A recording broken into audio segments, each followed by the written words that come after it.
So we're still we're going to talk about Macs and what M4 means for music production and audio production, and like which way should you go? Which M4 should you buy if you're a music producer? I apologize for echoiness. So we're just going live on the cell phone. Yet again, I'm in the space that will eventually be the studio, the video studio.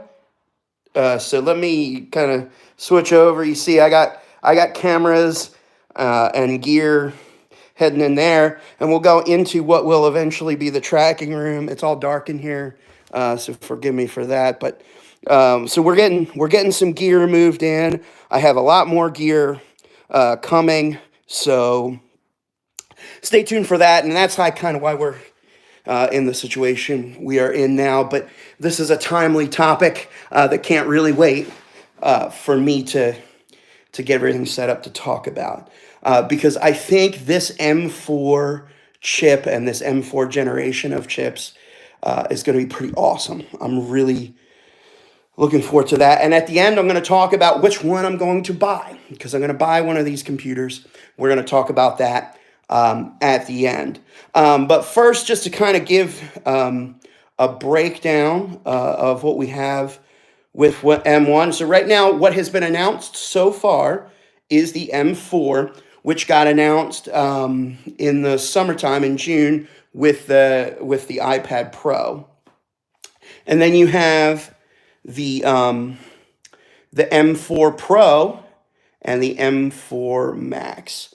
And there are some differences based off of what Apple has done with those chips in the past. Let me see if I can prop this camera up so I can talk a little better. Let me come to the desk here. I don't know if this is going to work. It is not going to work. All right. So unflattering angle, but we're just going to have to work with it for now. All right. So so the first thing to talk about is the cores are the same speed across the whole lineup, and I'm looking at Geekbench 6 scores independently tested at this point that are double what the M1 was, almost double. So it's almost double. So we're looking at single core scores of up to 39 over 3900, between 38 and 3900, which is crazy for a single core, for single performance core. But it looks like the efficiency cores in the M4 generation are pretty much as fast as the performance cores in M1, which is crazy to do in 4 years. But Apple has done it. Oop. Can do y'all hear me?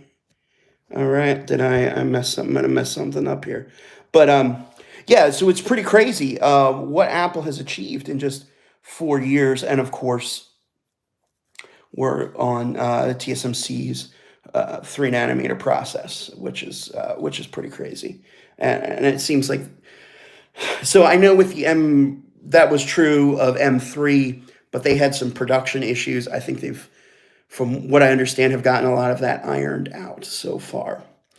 So the problem is, or let me go back. With the efficiency cores being so fast in M4, they look like they can be reliably used for audio production. The problem is that Logic really only prioritizes the performance cores. So you can't really, if you're a Logic user, such as myself, you still can't look at efficiency cores as something that you can use while recording, mixing, and mastering. Now, there may be some developments to that, and we will test those at a later date. Like I said, with the state of the studio right now, with the studio needing to be built, I need some time to get to that. But we'll independently verify that kind of stuff. Now, if you're a Reaper user, right off the bat, you can allocate efficiency cores to audio production, whether you're recording, mixing, mastering, etc. So um, if you're a Reaper user, boy, you're gonna like the base M4 is probably gonna work pretty well for you.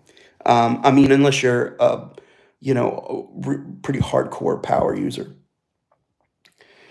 But yeah, if you're a Logic guy like me, the base M4 still isn't, is still more of a person that's, I'm going to make demos, and I'm going to work with smaller track counts, under 50 tracks in mostly recorded stuff in 48 cycles or 48 kilohertz sample rate. So sample rate and track count are really, you want to match your core count, your performance core count, to the sample rate you're using, as well as the amount of performance cores. And so my workflow, like for instance, in the M1 generation, my workflow is kind of between the M1 Pro, M1 Max, and the M1 Ultra. And that's why I went up to M1 Ultra for the studio machine. But the core counts get different, because with M1 you have 6 efficiency cores and 4 performance cores. So like I said, if Logic updates, or there's a workaround, because you can choose the amount of cores you want to allocate in Logic, and that's a whole other video. But if you can tap into at least some of those 6 efficiency cores, it really makes M4 a really cool option, especially in Mac MIDI form, for audio professionals. Now, the Pro chip, okay, is a 14 core chip with 10 performance cores.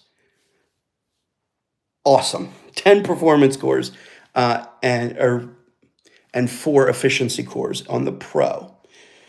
Now that is also in the Mac Mini, and so to spec one of those Pros out with 32 gigs of RAM and like a terabyte hard drive space, you're looking at like $2,500, which is not bad for a machine with that many performance cores. Now, had that existed back when I needed a new machine, that probably could have did me to run my whole studio off of. And so now, am I in a race to get rid of my Mac Studio with the M1 Ultra? No, not really.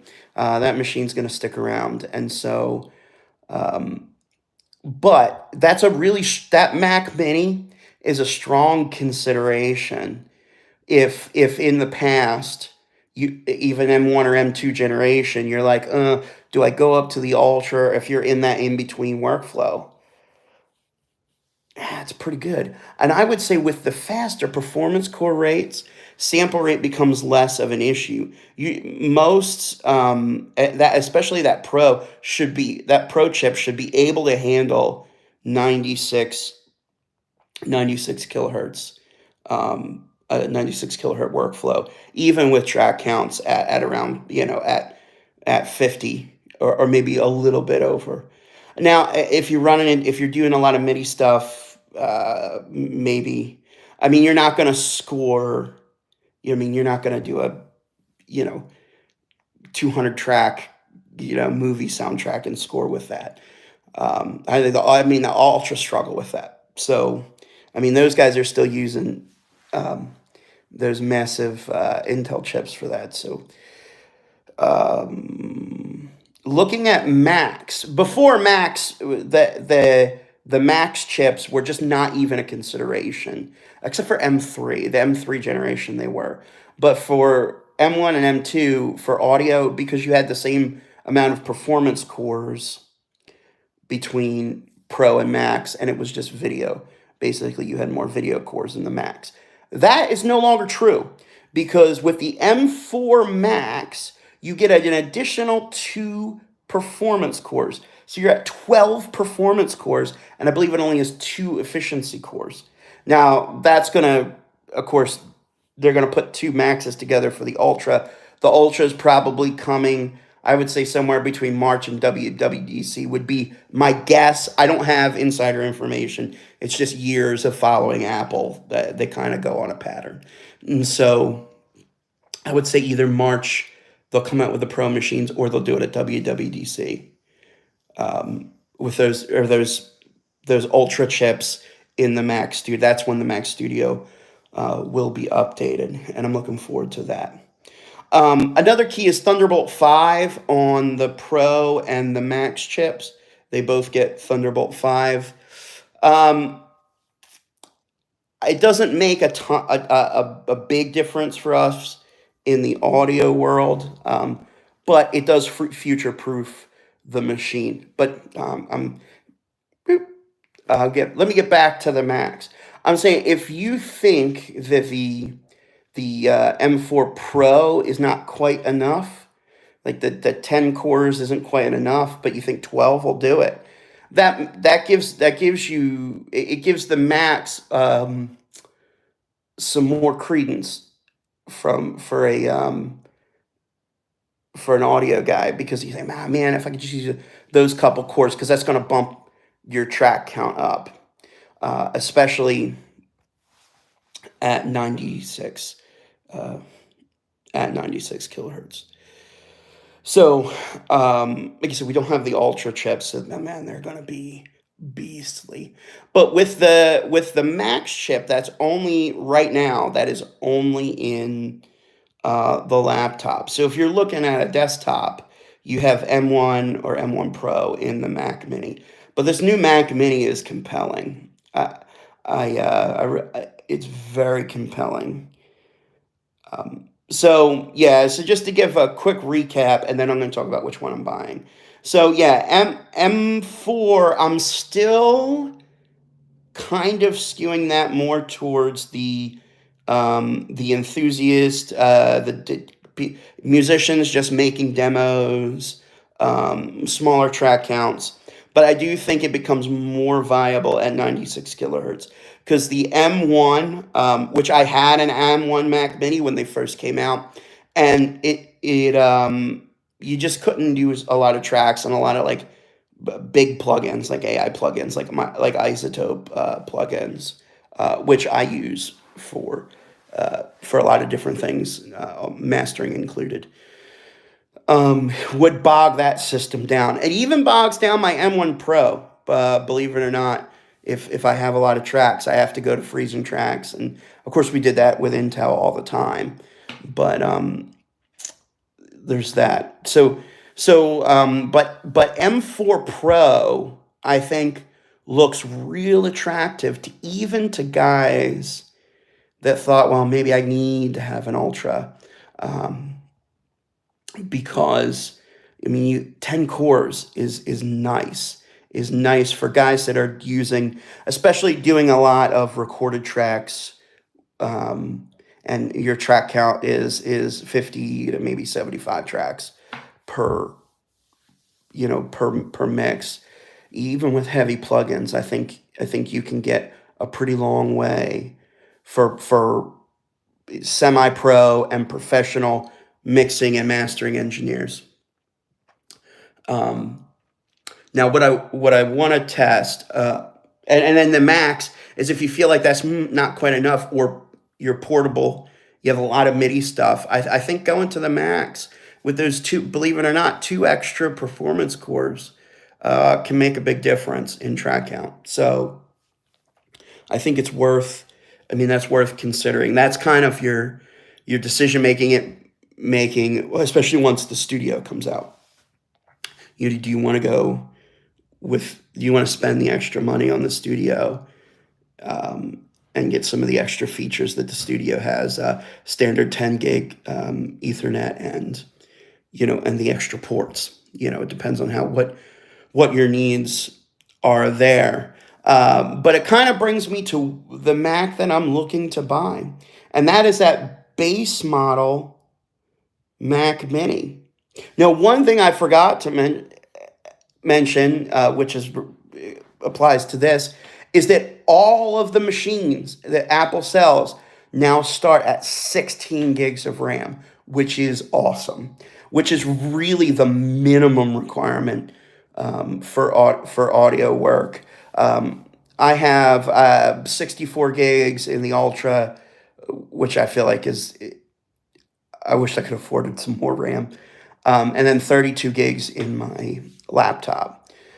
And so the laptop doesn't get used, that's mostly for video. It doesn't get used in audio, but I have done mixes on that, to run that M1 Pro through its paces. So, but starting out at 16 gigs of RAM, but the fact is you can go to 32 gigs of RAM on the base M4 is just awesome, is really awesome for audio production. But I think I am going to shoot for that base model, that $600 one, and really put it through its paces and really see what it can do in audio production. It really has to be tested real world. And we're going to do that. So get subscribed. I'm probably going to pick it up after the holidays because things are very crazy right now with the move and the studio builds. I got 3 studios to build, which over the course of 2025. So it's going to take me some time, but we'll get there because I want to test it not only in tracking, but also in stereo mixing and Atmos mixing. So part of this, like I'm super excited about building out my Atmos studio, but that's going to take time. But I want to put that base model Mac Mini through its paces with Atmos and see what it does there, because that's going to be really cool. If that machine, like, it just lowers there's so much money you have to spend in speakers and everything else for Atmos. If that machine can be viable for Atmos mixing, boy, it really helps out. At $600, I think I'm going to upgrade to 10 gig Ethernet, so that I don't have a NAS system, but it's with only 256 gigs of storage, which is stupid that they're starting there. With that low of storage, I want 10 gig Ethernet, so that I can hook a NAS to it, or even hardwire my studio in with that to transfer files quicker over a network, because the file storage is not going to happen on that Mac. So so with that being said, I intend to work the heck out of a base model Mac Mini with M4 and really see what M4 does, what the base M4 does. And from that we can definitely extrapolate going up to what the Ultra can do. And I'm going to compare that M4 in real world audio to my M1 Pro, because I think that's the upgrade. If you have M3, you're not upgrading to M4.